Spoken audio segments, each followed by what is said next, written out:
நல்லாவின் பால் முழுதும் கன்றுக்கில்லை, நறும்பூவின் சுவை முழுதும் தேனுக்கில்லை, பன்னாரும் கனி முழுதும் மரத்துக்கில்லை, நெல்லாகும் கதிர் முழுதும் நிலத்துக்கில்லை, பன்னாரும் இசை முழுதும் யாழிக்கில்லை, எல்லாமே பிறர் குழைக்க காண்கிறேன், என் வாழ்வும் பிறர் குழைக்கும் என்று. என் தாய்மொழியான தமிழுக்கு முதற்கண் வணக்கம். அவையில் இருக்கும் அனைவருக்கும் யாழினியின் இனிமையான வணக்கங்கள். குழந்தைகளின் மாமா நேரு என்ற தலைப்பில் எனது சிறிய கருத்துக்கள் இதோ உங்களுக்காக. குழந்தைகள் அப்படின்னு சொன்னாலும் கூட, நேரு அப்படின்னு சொன்னாலுமே, இவங்க ரெண்டு பேர்த்துக்குமே இணை பிரியாத ஒரு பந்தம் இருக்குன்னு தான் சொல்ல வேணும். ஏன் அப்படின்னு சொன்னோம்னா, நேருவினுடைய பிறந்த நாளையொட்டி தான், அவரை நினைவு கூறும் வகையில் தான் குழந்தைகள் தினமானது கொண்டாடப்படுகிறது. நாளைய உலகை ஆளப்போகின்ற அந்த திறனும், ஆளுமை திறனும், அந்த சக்தியும் குழந்தைகளாகிய எங்களுக்கு தான் உண்டு. அப்படி அதை நம்பிதான் குழந்தைகள் தினம் அன்று எனக்கு இந்த மேடையை அமைத்து கொடுத்த செயலாபதி ஐயாவிற்கு எனது மனம் நிறைந்த நன்றியை நான் முதலில் தெரிவித்துக் கொள்கிறேன். மேலும் தொடக்க உரையாக வரவேற்புரையில் என்னை பற்றி மிகவும் ஒரு நீண்ட உரையை தான் ஐயா குறிப்பிட்டாரு. மேலும் சொல்ல போனால், எனக்கு சிறு வயதில இருந்தே ஒரு கவிதை மீது ஒரு ஆட்டம் இருந்தது. அதை தொகுத்து புத்தகமா வெளியிடணும் அப்படின்னு சொல்லிட்டு, அதுவும் பள்ளி காலம் முடிகிறதுக்குள்ளாரே ஒரு புத்தகம் வெளியிடணும்னு ஒரு ஆசை இருந்தது. அதுக்கு முழு முதற் துணையா என்னுடைய அம்மா அப்பா இருந்தாலும் கூட, ஐயாவுடைய அந்த செயல் திட்டம் இப்படிலாம் மாத்தலாம் அப்படின்னு ஒரு சில அந்த திட்டத்தினுடைய கீழே கவிதை புத்தகமானது போன வருடம் இதே தமிழ் சங்கத்துல வெளியானதை நினைச்சு நான் ரொம்பவே பெருமையும் மகிழ்ச்சியும் அடைகிறேன். இந்த மாதிரி ஐயா மாதிரி இருக்க ஒரு சில நல்லுள்ளங்களாலதான் என்ன மாதிரியான மாணவர்களினுடைய திறனும் இது போன்ற வெளிய சமுதாயத்துல வெளிக்கொணர்ந்து என்னை போன்ற மாணவர்கள் மேன்மேலும் இந்த தமிழகத்தில் அவர்களினுடைய பேச்சின் ஒளி பல்வேறு அரங்கத்தில் ஒளிரும் என்பதில் எவ்வித மாற்று கருத்தும் இல்லை. இதே மாதிரி குழந்தைகளினுடைய திறன் வெவ்வேறு மாதிரி இருந்தாலும் கூட, குழந்தைகளுக்கான நலத்திட்டமும் சரி, கல்வி உரிமை திட்டமும் சரி, இது போன்ற அவரினுடைய ஆட்சி காலத்துல நேரு அவர்கள் பல்வேறு திட்டத்தை இந்தியாவிற்காக கொண்டு வந்தார். அது மட்டும் இல்லாமல், குழந்தைகள் தினத்தை நாம் எதற்காக கொண்டாட வேண்டும் என்கிற ஒரு கேள்வி நம் எல்லாரினுடைய மனதிலும் இருக்கும். ஏன் குழந்தைகளை இந்த நாள் மட்டும்தான் கொண்டாடுமானோமா, மற்ற நாள்னா கொண்டாட கூடாதா அப்படின்னு கேட்டா நிச்சயமா இல்லை. குழந்தைகள் என்பது அனைவராலும் ஒவ்வொரு தினமும் கொண்டாடப்பட வேண்டிய ஒன்றாக தான் இருக்கிறது. குழந்தைகளை நாம் பார்த்தோம் என்று சொன்னால், கள்ள கபடம் இல்லாமல், எந்த ஒரு மனம் கோணாமல், மனம் மாறினாலும் கூட குழந்தைகளினுடைய சிரிப்பாலும் சரி, எந்த ஒரு நோக்கமும் இல்லாமல் அவர்களிடம் சகஜமாக பேசக்கூடிய தன்மை குழந்தைகளுக்கு இருக்கு. அதே போலதான் நேருவும், அவரினுடைய மனதில் ஒரே ஒரு நோக்கம்தான் இருந்தது, இந்தியாவினுடைய விடுதலைக்காகவும் இந்தியாவில் இருக்கக்கூடிய ஒவ்வொரு குழந்தைகளுக்காகவுமே பல்வேறு திட்டங்களை கொண்டு இந்த இந்தியாவை, ஐயா சொன்ன மாதிரி இந்தியாவின் நவீன சிற்பி நமது நேரு தான், ஜவஹர்லால் நேரு தான். இந்தியாவின் முதல் பிரதமராகவும் இருந்தார். பொது வாழ்க்கையை கடந்து 17 ஆண்டுகள் இந்தியாவின் பிரதமராகவே இருந்தார். இவரினுடைய வாழ்க்கையில விமர்சனம் அப்படின்ற ஒரு இடத்தை தாண்டி, நம்ம எல்லாருடைய வாழ்க்கையிலுமே ஒரு சில இடத்துல நம்ம விமர்சனங்களை பார்ப்போம்.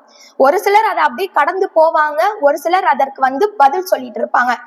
ஆனால் ஒரு தனி மனிதரினுடைய வாழ்க்கையில் விமர்சனங்களை நோக்கியே அவரினுடைய வாழ்நாள் கடந்தது என்று சொன்னால், அது நேருவினுடைய வாழ்க்கையில் தான் நடந்தது.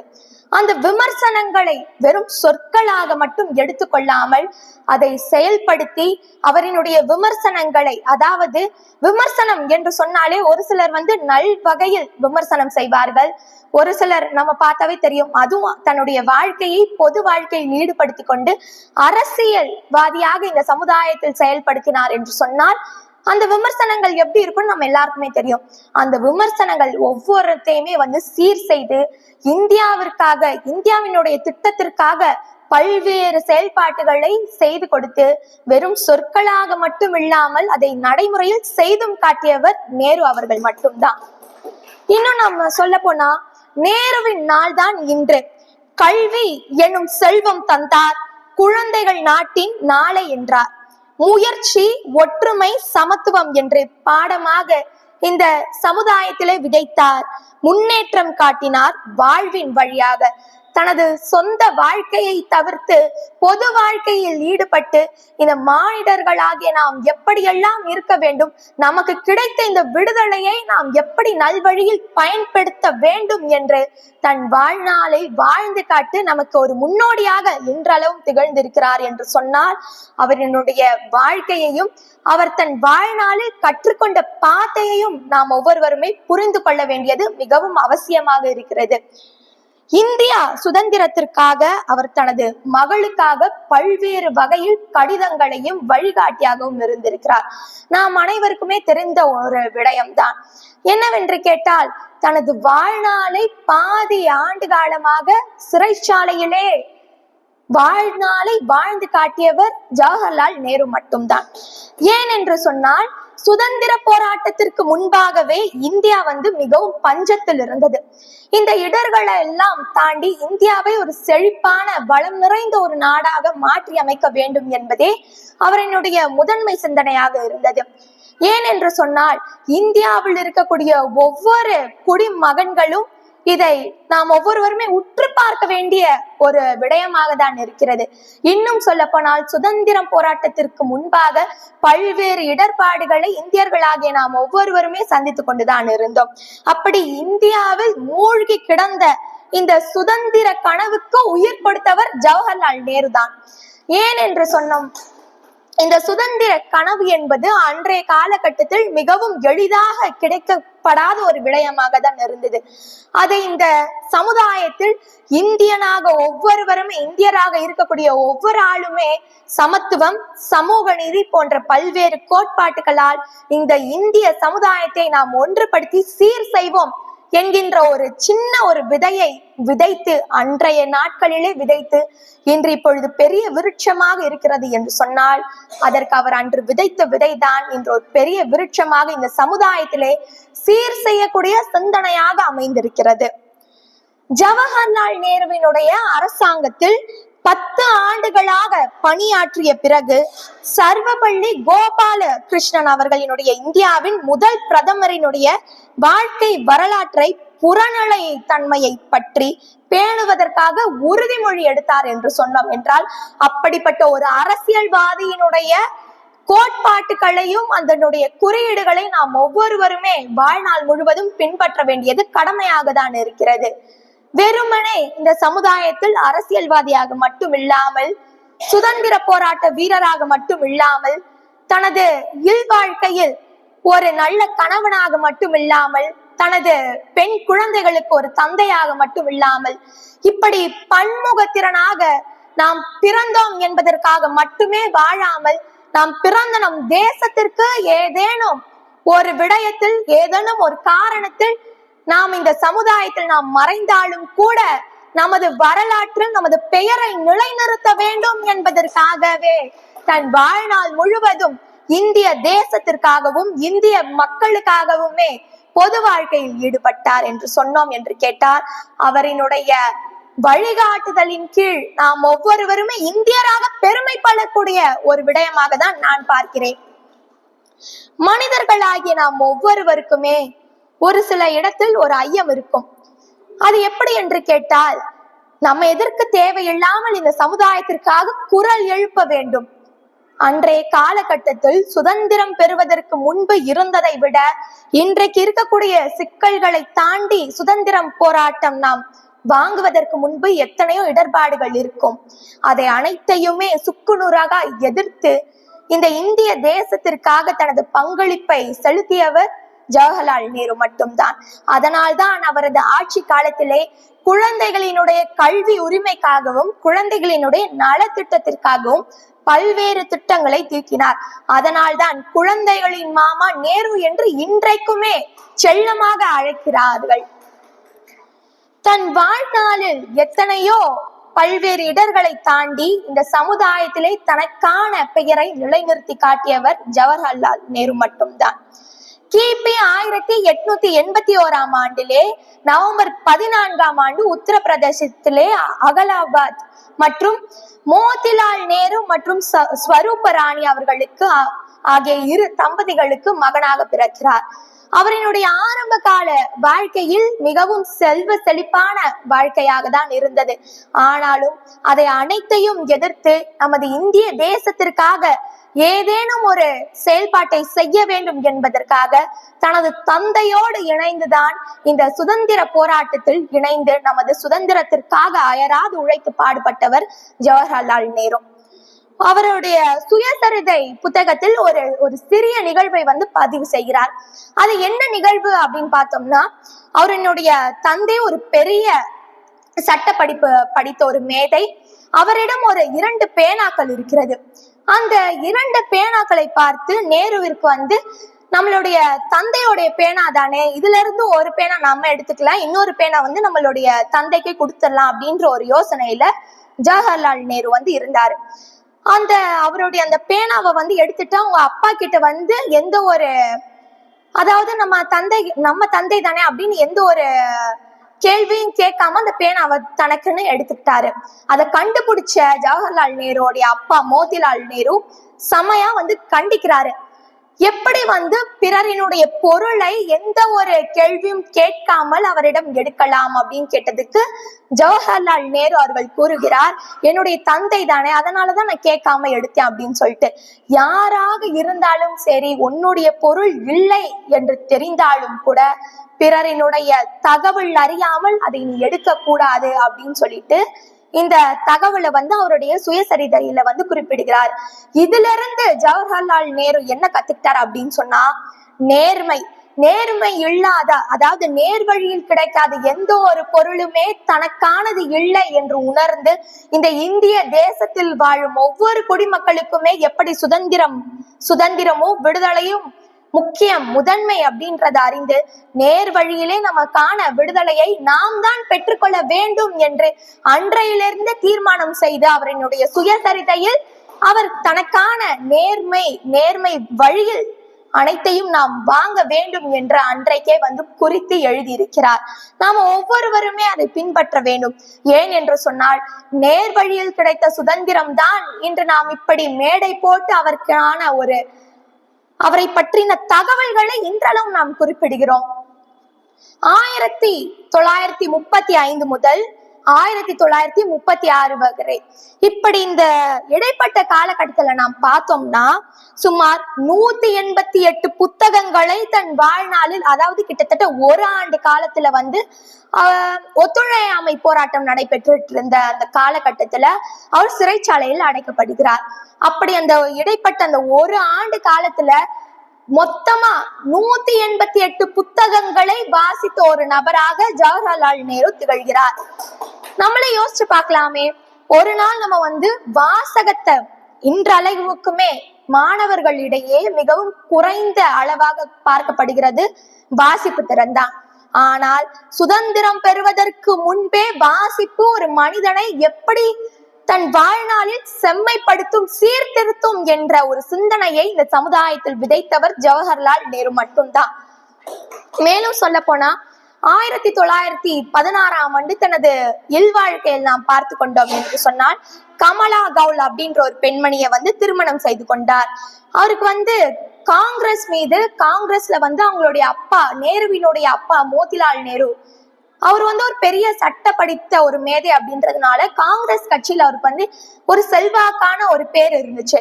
அதன் மீது ஒரு நாட்டம் கொண்டு ஜவஹர்லால் நேரு சுதந்திரம் பெற வேண்டும் என்பதற்காக காங்கிரஸ் கட்சியில் ஈடுபடுத்தி கொண்டு பல்வேறு சுதந்திர வீரருடைய கொள்கைகளையும் பின்பற்றி நாமும் இந்த தேசத்திற்காக ஏதேனும் ஒரு பொருட்டு செய்ய வேண்டும் என்பதற்காக பல்வேறு போராட்டங்களை காங்கிரஸ் கட்சியினுடைய தன் தலைமையில் ஈடுபடுத்தி கொண்டு பங்கு பெற்றார் என்று சொன்னோம் என்று கேட்டால், இன்றளவும் சுதந்திர போராட்டத்தில் எவ்வளவு அவரினுடைய நாட்டம் இருந்தது என்பதை நாம் ஒவ்வொருவருமே புரிந்து கொள்ள வேண்டும்.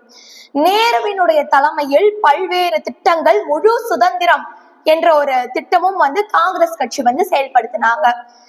அப்படி அவருடைய பயணம் அந்த காலத்துல அப்படி போயிட்டே இருக்கும் பொழுதுதான் 1919ஆம் ஆண்டு நம்ம எல்லாருக்குமே தெரியும், பஞ்சாப் மாநிலத்துல அம்ரித்சர் அப்படின்ற ஒரு பகுதியில ஜாலியன் வாலாபாக் அப்படின்ற ஒரு படுகொலை நடந்துச்சு. அதுவும் ஜெனரல் டயரினுடைய தலைமையில. அது ஆயிரம் கணக்கான மக்கள் நிர்வாணமாக எந்த ஒரு ஆயுதமும் ஏந்தாமல் இருந்த ஒரு அப்பாவி மக்கள். மக்கள் அப்படின்னு சொல்ல உடனே வெறும் ஆண்கள் மட்டுமே இருந்தாங்களா அப்படின்னு கேட்டா நிச்சயமா இல்ல. என்ன மாதிரி ஒரு சிறு குழந்தைகள், பெண்கள், ஆண்கள், வயதானவர்கள், இப்படி எல்லாருமே, யாருமே ஆயுதம் ஏந்தாத ஒரு சாமானிய மனிதர்கள் இருந்தக்கூடிய அந்த மைதானத்துல எந்த ஒரு அறிவிப்புமே பிரிட்டிஷ் அரசு, வெள்ளைய அரசு என்ன பண்ணாங்க அப்படின்னா, பிரிட்டிஷ் மேல இருக்கக்கூடிய அந்த பயத்தை இந்தியர்களுக்கு விதைக்க வேண்டும், அவர்கள் ஒரு பொழுதும் அந்த பயத்தை மறக்க கூடாது என்பது அந்த ஜாலியன் வாலாபாக் படுகொலை நிகழ்த்தினார்கள். அதுவும் ஜெனரல் டயர் எந்த ஒரு பாரபட்சமும் இல்லாமல் வெள்ளையர்களினுடைய ஆதிக்கத்தை இந்த இந்தியாவிலே திணிக்க வேண்டும் என்பதற்காக 1000த்திற்கும் மேற்பட்ட சாமானிய மனிதர்களை சுட்டு கொண்டார்கள். அப்படி இருக்கும் பொழுது நாம் பார்த்தோம் என்றால், ஆனால் இந்த வெள்ளையர்களினுடைய அரசினுடைய அந்த பதவி இறக்கத்தை நாம் பார்த்தோம் என்று சொன்னால் 300க்கும் மேற்பட்ட மனிதர்களை மட்டுமே அந்த ஜாலியன் வாலாபாக் படுகொலையில் இறந்தார்கள் என்று சொன்னார்கள். ஆனால் நமது இந்திய அரசினுடைய வரலாற்று பதிவேட்டை நாம் பார்த்தோம் என்று சொன்னால் கிட்டத்தட்ட 1000த்திற்கும் மேற்பட்ட சாமானிய மனிதர்கள் அன்று செத்து கிடந்தார்கள். இதற்கு அனைத்திற்கும் காரணம் என்னவென்று கேட்டால், ஆங்கிலேயர்களினுடைய ஆட்சியில் இந்தியாவர்களினுடைய பயத்தை இந்த இந்திய சமுதாயத்தில் விதைக்க வேண்டும் என்பதே அவர்களினுடைய முதன்மை நோக்கமாக இருந்தது.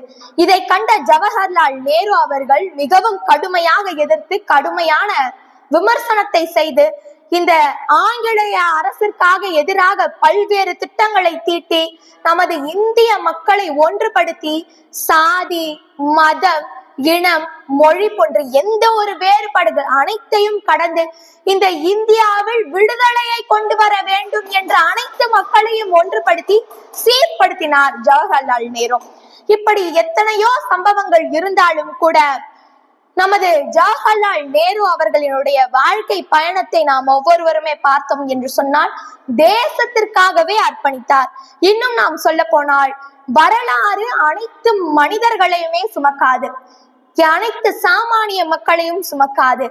எந்த ஒரு சாமானிய மனிதன் தனது ஆற்றலாலோ தனது ஆளுமையாலோ இந்த சமுதாயத்தை சீர்திருத்துகிறானோ அவனையே இந்த வரலாறு சுமக்கும் என்பதில் ஜவஹர்லால் நேரு அவர்களும் ஒருவர் என்பதை நாம் ஒவ்வொருவருமே நினைவு கூற வேண்டிய ஒன்றாக தான் இருக்கிறது.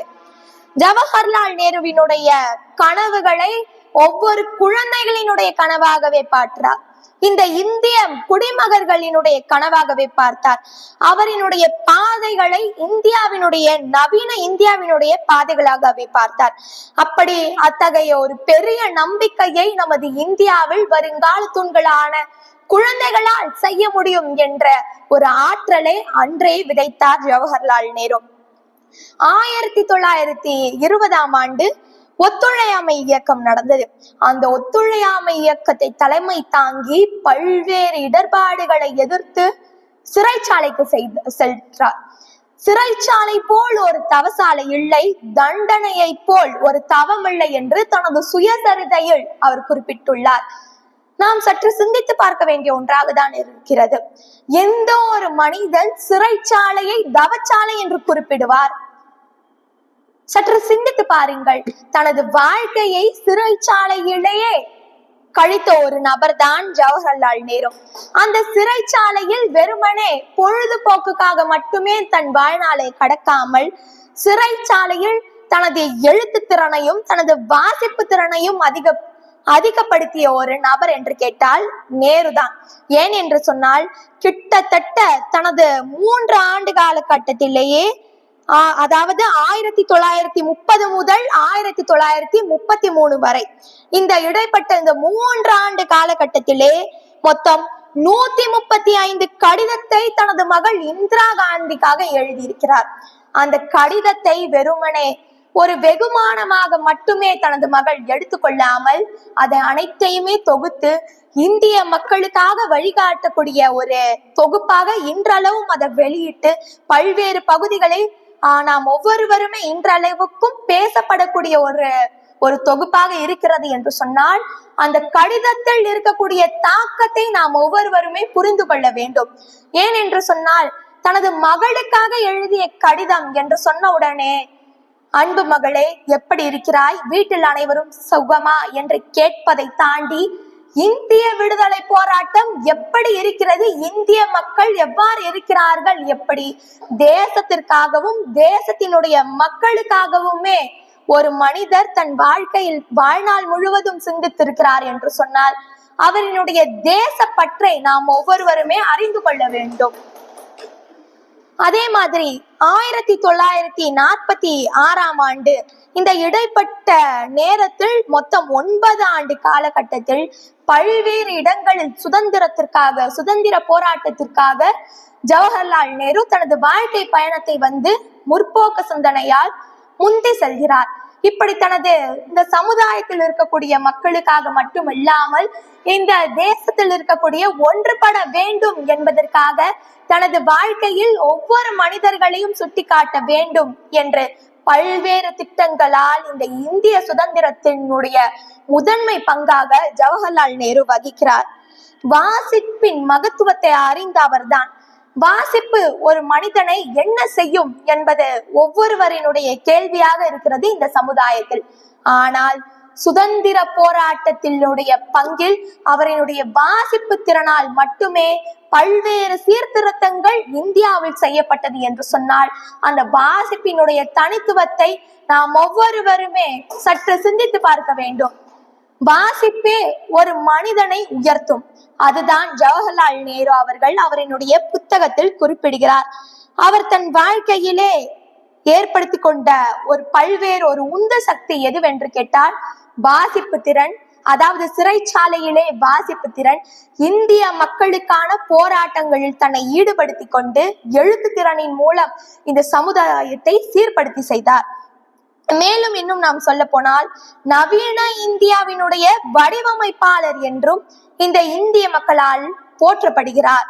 தொழிற்சாலையினுடைய வளர்ச்சியாக இருந்தாலும் சரி, அறிவியல் வளர்ச்சியாகவும் இருந்தாலும் சரி, விண்வெளி ஆராய்ச்சியாக இருந்தாலும் சரி, கல்வி மேம்பாடு ஆகிய பல்வேறு துறைகளிலுமே பல்வேறு சீர்திருத்தம் செய்து இந்த இந்திய தேசத்திற்காக தங்களது பங்களிப்பை செய்ய வேண்டும் என்பதற்காக தன் வாழ்நாளில் பல்வேறு ஆண்டுகள், அதாவது தனது இல்லற வாழ்க்கையில் நடக்கக்கூடிய நல்லது கெட்டது அனைத்தையும் தவிர்த்து தனது வாழ்க்கையை பொது வாழ்க்கைக்காக ஈடுபடுத்தி கொண்டார் என்று சொன்னோம் என்றால், அவரினுடைய விடுதலை நாட்டத்தை நாம் ஒவ்வொருவருமே இன்றைக்கும் நமக்கு கிடைத்த இந்த சுதந்திரத்தை நல்வழியில் நாம் ஒவ்வொருவருமே பயன்படுத்த வேண்டும் என்பதை நாம் சற்று யோசித்து பார்க்கத்தான் வேண்டும்.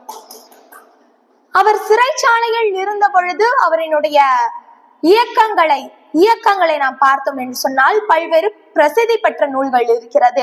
அதில் குறிப்பாக சொல்ல வேண்டும் என்று சொன்னால், discovery of India, glimpses of world history and autobiography, அவருடைய சுயசரிதை. இப்படி தனது வாழ்க்கையில் அவர் நேர்ந்த சில உண்மையான சம்பவங்களையும் அவர் ஏற்படுத்தின பல்வேறு கோட்பாடுகளையும் கொள்கைகளையும் இந்த சமுதாயத்திற்காக அவர் செய்த சீர்திருத்தங்களையும் அனைத்தையும் தொகுத்து இப்படி 3 வகையான தனது பிரசித்தி பெற்ற நூல்களை இயற்றியிருக்கிறார்.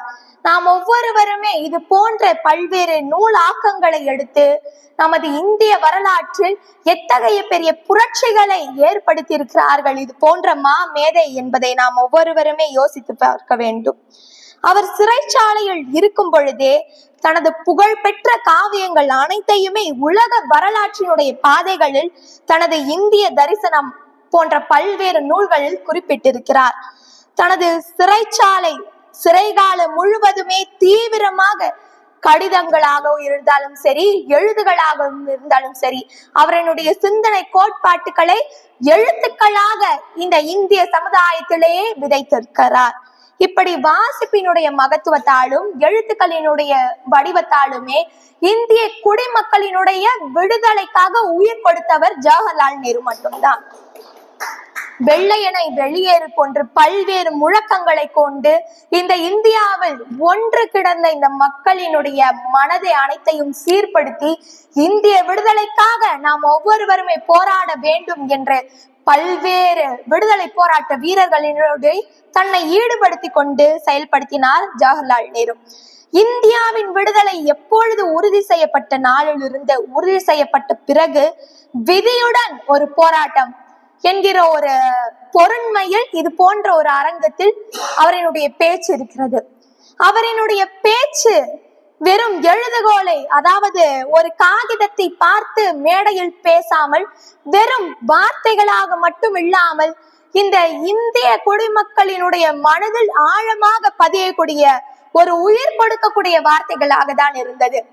அவருடைய பேச்சினுடைய ஆற்றலை கண்டு இந்திய மக்கள் ஒவ்வொருவருமே வீறு கொண்டு எழுந்து என்ன நடந்தாலும் சரி, இந்த இந்தியாவில் வெள்ளையரை வெளியேற்றி நமக்கான விடுதலையை நாம் தான் பெற வேண்டும் என்று குழந்தைகளின் நலத்திட்டத்திற்காக மட்டும் சிந்திக்காமல் நமது இந்திய தேசத்திற்காகவும் ஒருவர் யோசித்தார் என்று சொன்னால் அது ஜவஹர்லால் நேரு மட்டும்தான். ஏன் என்று சொன்னால் இப்படி தன் வாழ்க்கையில் பல்வேறு பன்முக கலைஞராக தான் ஜவஹர்லால் நேரு திகழ்ந்திருக்கிறார். தேசத்தினுடைய வளர்ச்சிக்கான பங்கு எல்லாரினுடைய பங்காக தான் இருக்கிறது.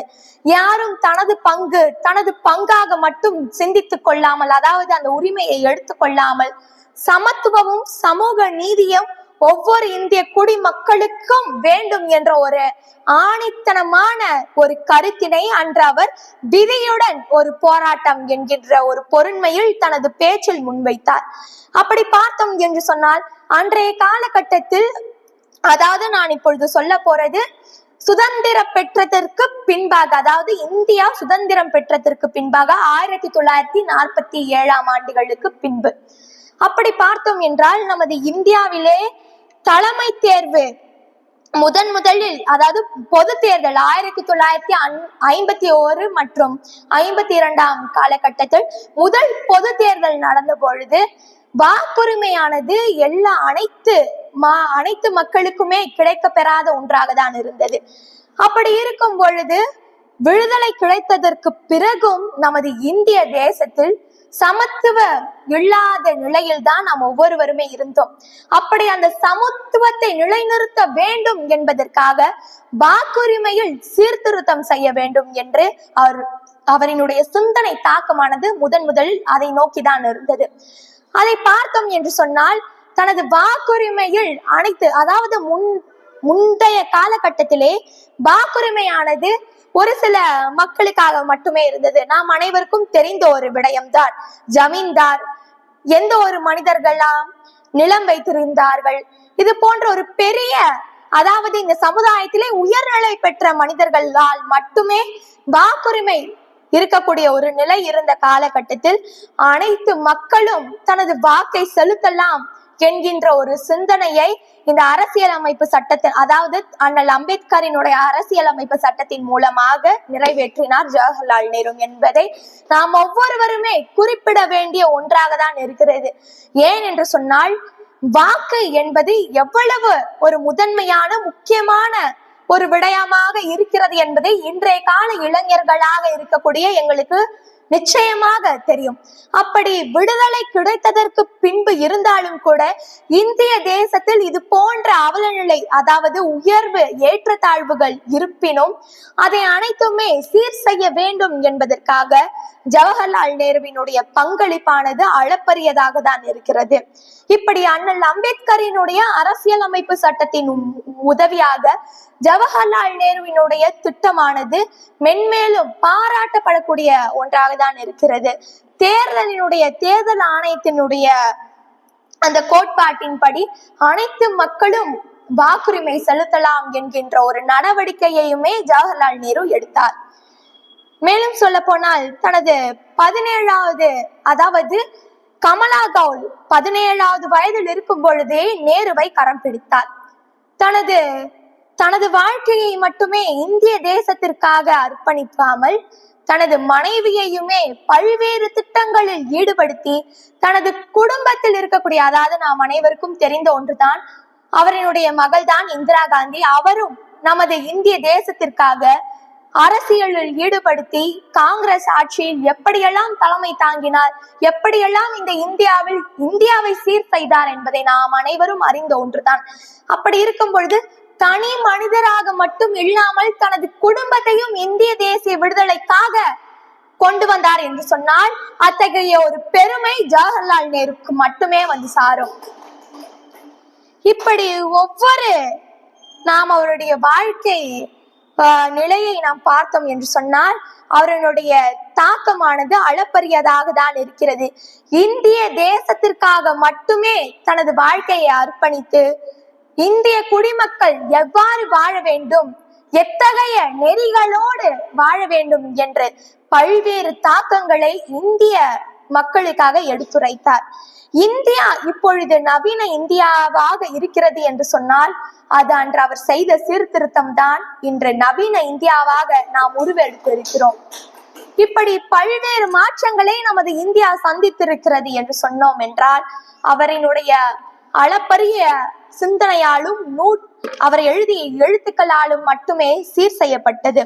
இன்னும் நாம் சொல்ல போனால் சுதந்திரத்திற்கு முன்பு இந்தியா எப்படி இருந்ததை பார்த்ததை விட ஜவஹர்லால் நேருவினுடைய ஆட்சியில் இந்தியா எப்படி இருந்தது என்பதை நாம் ஒப்பீடு செய்ய வேண்டும்.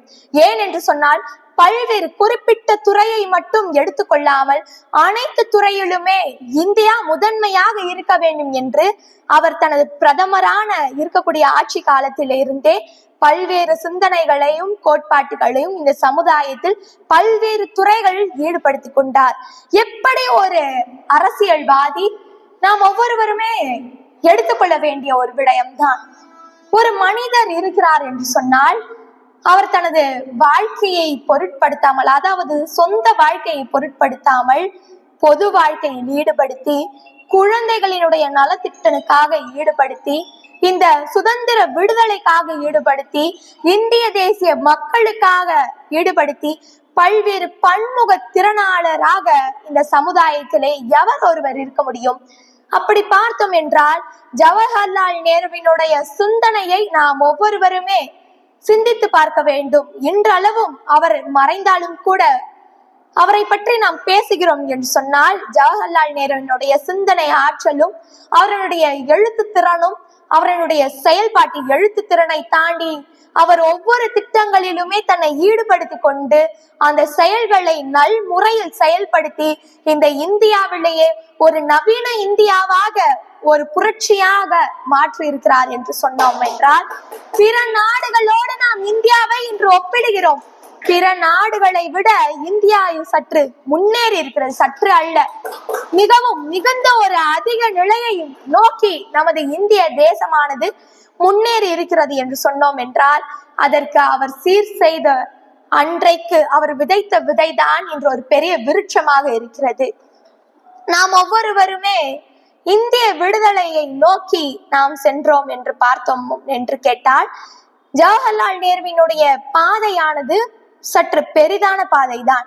ஏன் என்று கேட்டால் தனது வாழ்க்கையை குறுகிய வட்டத்தோடு மட்டும் இணைத்து கொள்ளாமல் இந்த தேசத்திற்காக தனது பங்களிப்பை ஈடுபடுத்த வேண்டும் என்று காந்தியடிகளோடு செயல்படுத்தினார். காந்தியடிகளோடு, அதாவது மகாத்மா காந்தியை நாம் எடுத்துக்கொண்டோம் என்று சொன்னால் அவரும் பாரிஸ்டர் பட்டம் பெற்று அவரும் சட்ட படிப்பை படித்த ஒரு மேதையாக இருக்கிறார். அப்படி ஜவஹர்லால் நேரு பாரிஸ்டர் பட்டம் பெற்றிருக்கிறார். அவரும் தனது தந்தையின் வழியில் சட்ட படிப்பை படித்து ஒரு பெரிய மேதையாக தான் இருக்கிறார். இப்படி காந்தியடிகளும் ஜவஹர்லால் நேருவினுடைய ஒரு பெரிய ஒற்றுமை ஏற்படுகிறது. அதனால் ஜவஹர்லால் நேருவும் காந்தியடிகளும் ஒன்றிணைந்து காங்கிரஸ் கட்சியினுடைய தலைமையில் இந்தியாவில் இருக்கக்கூடிய பல்வேறு பகுதிகளில் கூட்டத்தை நடத்தி இந்திய விடுதலைக்காகவும் இது போன்ற மாநாடுகளை நடத்தி அவர்களினுடைய ஆழமான தாக்கம் நிறைந்த உரைகளினுடைய நீட்சியாக பல்வேறு இந்திய மக்களினுடைய மனதில் இந்த சுதந்திர தாகத்தை ஏற்படுத்தி தன்மைக்கு உயிர் கொடுத்து இது போன்ற இந்திய மக்களினுடைய வாழ்க்கையில் ஒரு பெரிய விடுதலை என்கின்ற ஒரு ஒளியை ஏற்றி இன்றளவும் நாம் விடுதலையை ஒரு பெரிதளவாக தான் பார்க்கிறோம். ஏன் என்று சொன்னால், அன்றைக்கு ஆங்கிலேயன் நமது இந்தியாவிலேயே ஏற்படுத்தி கொண்ட தீண்டாமையாலும் பல்வேறு கொடுமையினுடைய தாக்கமாக இன்று நமக்கான அந்த சமத்துவத்தையும் சமூக நீதியையும் நாம் ஒரு பெரிய பொருட்டாக தான் நாம் யோசித்துக் கொண்டிருக்கிறோம். அப்படி நாம் ஒவ்வொருவருமே அந்த சுயநலம் இல்லாமல் பொது வாழ்க்கைக்காக நாம் ஈடுபட்டோம் என்று சொன்னால், நமது வாழ்க்கையும் இல்லாமல் நமது ஒட்டுமொத்த இந்த சமுதாயமே நல்ல ஒரு நிலைக்கு வரும் என்பதில் எவ்வித மாற்று கருத்துமே இல்லை. நமக்கான ஒரு சிந்தனையை நாம் தான் சீர் செய்ய வேண்டும் என்பதை ஜவஹர்லால் நேருவினுடைய வாழ்க்கையில் நாம் ஒவ்வொருவருமே புரிந்து கொள்ள வேண்டியது மிகவும் அவசியமாக இருக்கிறது. தனது கல்வி படிப்பை ஹாரோ ஸ்கூல், அதாவது இங்கிலாந்தில் படித்தார். ட்ரினிட்டி கல்லூரியில் கேம்பிரிட்ஜில் படித்தார்.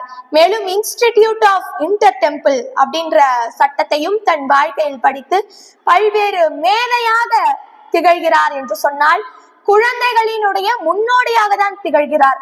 அதனால் தான் குழந்தைகளின் மாமா நேரு என்று அன்புடன் அவர்களால் அழைக்கப்படுகிறார்.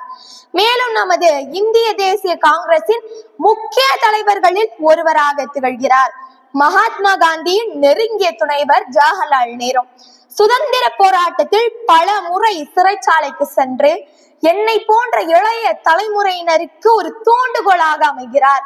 இவரினுடைய ஆற்றல் மிகுந்த எழுத்துக்களாலும் இவருடைய ஆற்றல் மிகுந்த செயல்பாட்டுகளாலும் என்னை போன்ற மாணவர்கள் இன்றளவும் இந்த சமுதாயத்திலே ஏதேனும் ஒரு மாற்றத்தை கொண்டு வர வேண்டும் என்பதற்காக நாங்கள் வருங்காலத்தில் அயராமல் உழைப்போம் என்பதில் இந்த அரங்கத்தில் நான் பெருமையாக சொல்லிக் கொள்கிறேன். இன்னும் நாம் சொல்ல போனால், குழந்தைகளை மிகவும் நேசித்ததால் தான் சாச்சாஜி என்று அழைக்கப்படுகிறார்.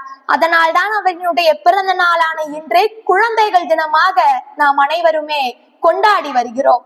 இப்படி பல்வேறு ஆற்றல்களால், பன்முக திறனாளரால் இந்த சமுதாயத்தில் ஒரு மனிதர் இருக்கிறார் என்று சொன்னால், அவரினுடைய சுயசரிதையை நாம் பார்த்தோம் என்றால், பல்வேறு இடர்பாடுகள் வந்தாலும் கூட அதை அனைத்தையும் தகர்த்தெறிந்து இந்த தேசத்திற்காக, இந்திய மக்களுக்காக நாம் ஏதேனும் செய்ய வேண்டும், விடுதலைக்கு உயிர் கொடுக்க வேண்டும் என்பதற்காக தன் வாழ்நாள் முழுவதையும் பொது வாழ்க்கையில் ஈடுபடுத்தி பல்வேறு முறை சிறைச்சாலைக்கு சென்று தனது மனைவி உடல் நலம் குன்றி மறைவிற்கு கூட அவரால் ஒரு கலந்து கொள்ளாமல், அதாவது அந்த துக்கத்தில் கூட கலந்து கொள்ளாமல் தனது பொது வாழ்க்கையில் தனது வாழ்க்கையை ஈடுபடுத்தி இந்திய மக்களுக்காகவே முழு நேரமும் சிந்தித்து அயராமல் உழைத்தார் என்று சொன்னால், அவரினுடைய தேசிய சிந்தனையை நாம் ஒவ்வொருவருமே யோசித்து பார்க்க வேண்டும்.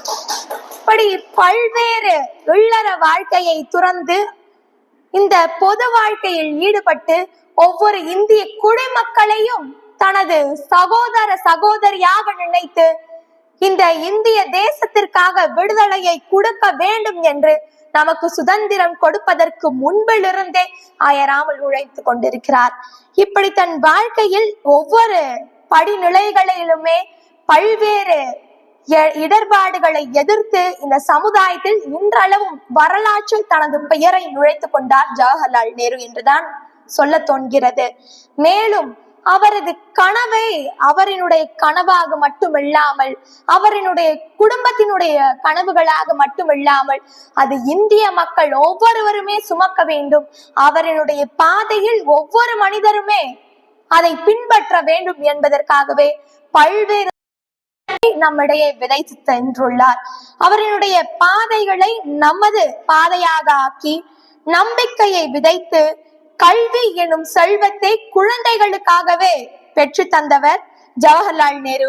குழந்தைகளினுடைய நாட்டினுடைய கண்கள், குழந்தைகளே இந்த இந்தியாவில் சுமக்கக்கூடிய தூண்கள் என்று கூறி முயற்சி, ஒற்றுமை, சமத்துவம் பாடமாக முன்னேற்றம் காட்டினார். வாழ்வின் வழியாக ஒவ்வொரு கோட்பாட்டையும் கொள்கையுமே தனது சொந்த வாழ்க்கையில் மட்டுமே ஏற்படுத்தி கொள்ளாமல் தனக்கு பின்வரக்கூடிய ஒவ்வொரு இந்திய குடிமக்களுமே அதை பின்பற்ற வேண்டும் என்ற ஒரு முதன்மை நோக்கத்தோடு இந்தியாவிற்கு சுதந்திரத்தை மட்டும் பெற்றுக் கொடுக்காமல் குழந்தைகளினுடைய நலத்திற்காகவும் குழந்தைகளினுடைய கல்வி உரிமைக்காகவும் பெற்று தந்தவர் தான் ஜவஹர்லால் நேரு.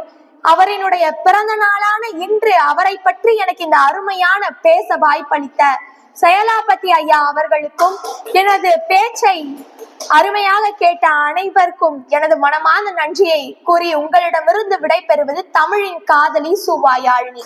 நன்றி, வணக்கம். நன்றி.